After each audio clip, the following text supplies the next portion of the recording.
Lasettini Bru 8-dən görsətəm sizlərə dostlar. Oxford'dan 2013 yıl maşınımız.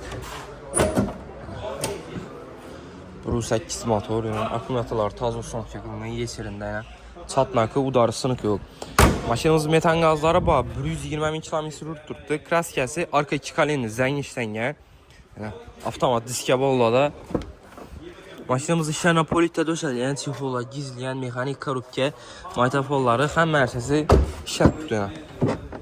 Salon qısımları əminat taza tutdu. Gəlib ədək görüb, salaqda teşkilətir, xarit klavrası.